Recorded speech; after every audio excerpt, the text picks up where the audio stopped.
Hey, it's Laura with your latest tech update. There's no point locking all your doors and windows if there's already an intruder hiding in the basement.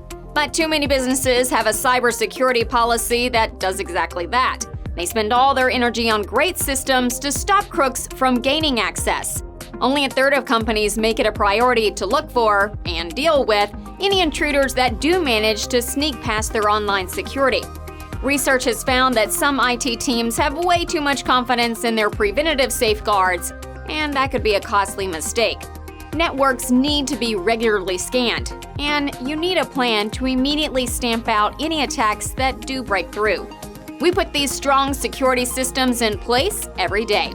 So if you're worried that your security isn't good enough, get in touch. That's your tech update. More next week.